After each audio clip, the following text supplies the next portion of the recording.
आप प्रसाद लेकर ही घर जाएंगे। ये प्रसाद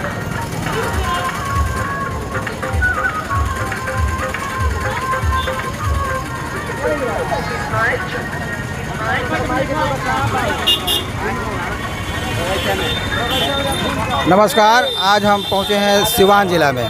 सिवान ज़िला के एक मंदिर है जो काफ़ी सुप्रसिद्ध मंदिर है और इस मंदिर पर सालों भर भीड़ रहती है। उस मंदिर का दर्शन भी हम आपको कराएंगे, लेकिन फ़िलहाल मैं आपको बता दूं कि वह स्थान कहाँ है। वह स्थान मेन रोड सिवान, यानी आपको बरौली से होकर के सिवान का जो रास्ता जाता है वो पथ मैं आपको दिखाना चाहता हूँ।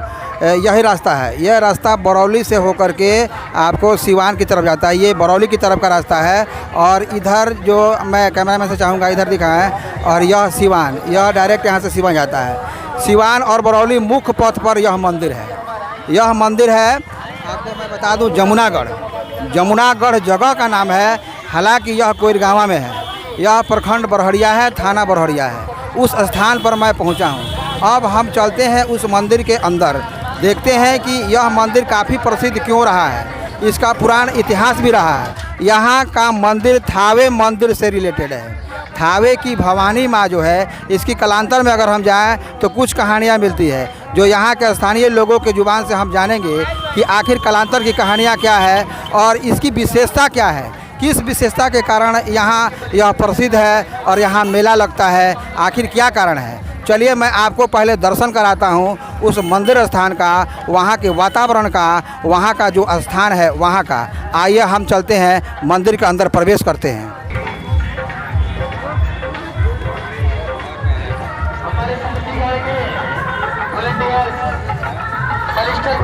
माता रानी की क्या विशेषता है उस पर अभी हम प्रकाश डालेंगे और यहाँ के स्थानीय लोगों से भी मिलेंगे। चलिए आगे बढ़ते रहिए, मैं और आगे बढ़ता हूँ और आपको बताता हूँ कि माता रानी यहाँ कब से प्रसिद्ध हुई और ये कहाँ से आई, फिर लोगों के मन में माता रानी के प्रति इतना प्रेम, इतना सद्भावना कहाँ से उमड़ पड़ा। ये भीड़ आप देख सकते हैं।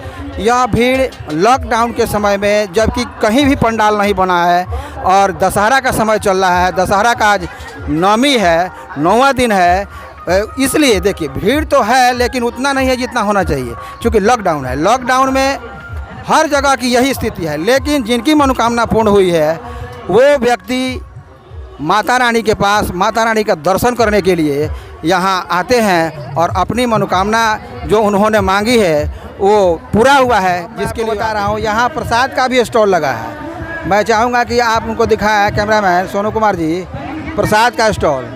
महाकाल ग्रुप जमुनागढ़, महाकाल ग्रुप की तरफ से प्रसाद वितरण का आयोजन किया गया है। जमुनागढ़ देवी के मंदिर के प्रांगण में आए हुए सभी भक्तजनों का महाकाल ग्रुप की तरफ से हार्दिक अभिनंदन एवं स्वागत है। यह प्रसाद मुफ्त है, यहाँ प्रसाद वितरण भी किया जाता है। जो श्रद्धालु यहाँ आते हैं माता जी के का दर्शन करने के लिए, उनको माता जी का प्रसाद भी दिया जाता है। एक बहुत ही सुंदर, और यहाँ के नौजवानों द्वारा यह व्यवस्था कितनी सुंदर है। इधर आइए, मैं जानना चाहूँगा इन लोगों से, एक मिनट, आपका नाम बताएं। मेरा नाम रजनीश कुमार पुरी। ये कितने दिन से आप काम कर रहे हैं? बात कीजिए आप। 2 साल से। 2 साल से। तो ये प्रसाद बिल्कुल मुफ्त होता है? जी जी बिल्कुल। या इसके लिए कुछ दान? नहीं कोई दान नहीं देता। हम लोग 5-10 आदमी है, महाकाल ग्रुप जो है हम लोग का, उसी के अकाउंट से हम लोग ये काम करते हैं। महाकाल हर एक साल के बाद इस साल भी हम लोग ये कार्यक्रम करते हैं। हर साल मतलब दशहरे में ही? हाँ, दशहरा नवमी के दिन हम लोग ये प्रसाद वितरण का कार्य कर रहे हैं। अगले साल से ये दूसरा साल ये हम लोग का है महाकाल ग्रुप की तरफ से। तो महाकाल ग्रुप के पैसों से ये प्रसाद आता है? जी जी, महाकाल ग्रुप के पैसों से ये प्रसाद वितरण होता है। माता रानी का प्रसाद लेकर आते हैं और यह प्रसाद मुफ्त में वितरण होता है। काफ़ी सराहनीय काम। चलिए मैं चलता हूँ माता रानी के मंदिर में। एक महत्वपूर्ण बात मैं आपको यहाँ बता दूँ कि यहाँ बरहड़िया के विधायक जो श्याम बहादुर सिंह है, इस मंदिर को बनाने का टोटल काम उन्हीं ने लिया, क्योंकि सुबह सुबह खाली पैर आकर वहाँ पूजा करते हैं और उनके दिन की शुरुआत होती है। ये श्याम बहादुर सिंह को आप देख रहे हैं, यहाँ के जाने माने विधायक रह चुके हैं, अभी लड़ाई में हैं और काफ़ी ही चर्चित विधायक। श्याम बहादुर सिंह ने यहाँ के मंदिर के उत्थान के लिए बहुत सारा काम किया, धर्मशाला भी बनवाया, मंदिर के निर्माण में इनका बहुत महत्वपूर्ण योगदान रहा है। श्याम बहादुर सिंह की बात जितनी कही जाए, क्योंकि उनकी आस्था इतनी है कि जब तक माता के पास आते नहीं, दिन समिति भी है और मुझे लगता है कि दान का पैसा ये लोग इकट्ठा करते हैं और यहाँ रख करके। एक मिनट जी बोलिए। क्या नाम है आपका? डब्लू कुमार मेरा नाम है सर। तो ये दान जो इकट्ठा आप कर रहे हैं ये मंदिर की तरफ से है, ये मंदिर में जाएगा? जी जी बिल्कुल है, मंदिर में जाएगा। जो है अब सजावट देख रहे हैं सब दानों से होता है यहाँ पे। अच्छा, यहाँ के ग्रामीण या यहाँ के श्रद्धालु जो दान करते हैं उसी दान से यहाँ के डेवलपमेंट का जो भी काम होता है। और उसके अलावा सर यहाँ पे एक मंदिर बन रहा है, उसमें सारे पैसे मंदिर में जाएंगे। कहाँ? यही इसी ग्राउंड में? जी यहीं पे बगल में यहाँ पे शिव मंदिर बन रहा है सर। तो इस पैसे से शिव मंदिर बनेगा? जी बिल्कुल। सोनी कुमार हुआ, मैं कोरगांव पंचायत का मुखिया प्रतिनिधि हूँ। मैं ये जानना चाह रहा हूँ कि ये जो दान में पैसा आ रहा है तो इसका इस्तेमाल यहाँ के मंदिर में, भवानी माँ के मंदिर में होता है या इसका अलग कोई उपयोग है? जो भी दान में जो भी पैसे आते हैं इस मंदिर से, जितनी आप सजावट देख रहे हैं, जो फूल का हुआ, लाइट का हुआ, टेंट का हुआ, इस पैसे से हम लोग व्यवस्था करते हैं। जो पैसे बचता है उस पैसे को हम लोग मंदिर में लगाते हैं। मतलब यहाँ के डेकोरेशन का या जो अतिथि आते हैं, जो श्रद्धालु आते हैं जिनको असुविधा होती है, वो असुविधा ना हो उनके रहने के लिए टेंट या और भी जो भी व्यवस्था, पेयजल की व्यवस्था या प्रसाद की व्यवस्था तो अलग यहाँ एक कमेटी कर रही है। मैंने उनसे पूछा भी, बात भी किया। तो यहाँ से जो दान आता है मंदिर के उत्थान के लिए, मंदिर के सजावट के लिए उसका काम आता है। ये बात और आपसे जानना चाहूँगा, इस मंदिर में जो ये मेला अभी लगा हुआ है, यह मेला क्या सालों भर आता है? हाँ, ये मेला हम लोग नवरात्र में करते हैं। 10 दिन काफ़ी भीड़ रहता है। कम से कम यहाँ 100-150 गांव के लोग यहाँ दर्शन करने के लिए आते हैं। लेकिन हमेशा शुक्र और सोमवार को काफ़ी भीड़ होती है। मतलब साल में शुक्र और सोमवार को ज़्यादा भीड़ होती है।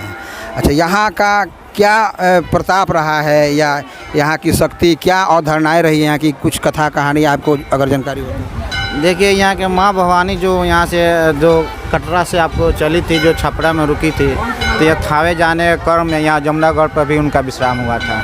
इसकी वजह से ये प्रसिद्ध हुई। ओहो, माँ भवानी जो कलकत्ता से चलकर पटना होते हुए, कटरा होते हुए, मढ़ौरा गरदेवी होते हुए आई थी। यहाँ एक नदी है, शायद जमुना नदी है वो, और उसके बगल में बहुत ऊंचा भवन है। ऊंचा मतलब स्थान है, वो कैसा स्थान है?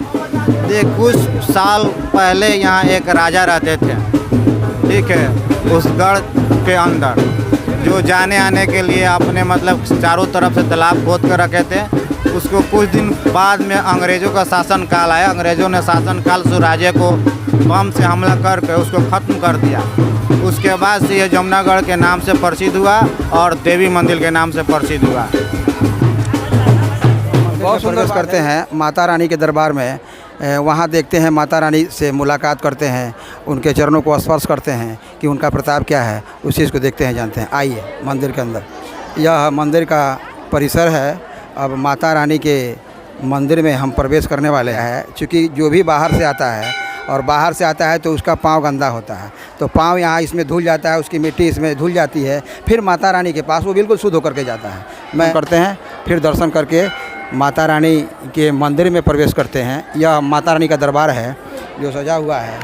मैं इनको नमन करता हूँ और नमन का है। माता रानी का यह प्रताप ही है कि दूर दूर से लोग यहाँ, जिले भर के नहीं, जिले बाहर से भी लोग आते हैं, पूरे राज्य से लोग यहाँ आते हैं। क्योंकि प्रसिद्ध मंदिर है, कलकत्ता की भवानी माँ है। यहाँ थोड़े देर के लिए विश्राम की थी और फिर यहाँ से थावे चली गई थी। चलिए आइए, मैं उनका दर्शन करवाता हूँ आपको। मैं आपको बता दूँ, माता रानी जो भवानी माँ है, मैं उनका दर्शन करने के लिए मैं आपको भी दर्शन करवाता हूँ। मैं आपको भी दर्शन करवाता हूँ माता रानी का। आप देख सकते हैं यहाँ भक्तों का भीड़, भक्तों का काफ़ी भीड़ है और माता रानी का ये गर्भगृह है। आप यहाँ देख सकते हैं, माता रानी का कोई स्वरूप नहीं है यहाँ, कोई स्वरूप। ये पीपल कहते हैं, नीम का पेड़ है, नीम का पेड़ है। और यहाँ ही इनका मतलब उत्थान हुआ था। इस नीम के पेड़ को ही मान करके माता रानी को, और यहाँ मान्यताएं हैं पूजा करने की। ये पूड़ी जो चढ़ा है, मतलब क्या, आज नवमी है तो आज प्रसाद के रूप में पूड़ी लोग चढ़ाते हैं। और जिन्होंने मन्नतें मांगी है वो अपना घर, कपड़ा वगैरह सब इस पर चढ़ाती हैं। देखिए, ये मन धन्य हो गया यहाँ माता रानी का दर्शन करके। लोगों की आस्था को आप देख करके समझ सकते हैं। जिनकी मान्यताएं पूरी हुई है, जिनकी मन्नत पूरी हुई है, यहाँ आकर के वो माता रानी को खुश कर रहे हैं। चलिए हम आगे बढ़ते हैं। अब कैमरामैन को कहेंगे कि आप आगे आएँ, थोड़ा सा हम निकलना मुश्किल है, यहाँ भीड़ है।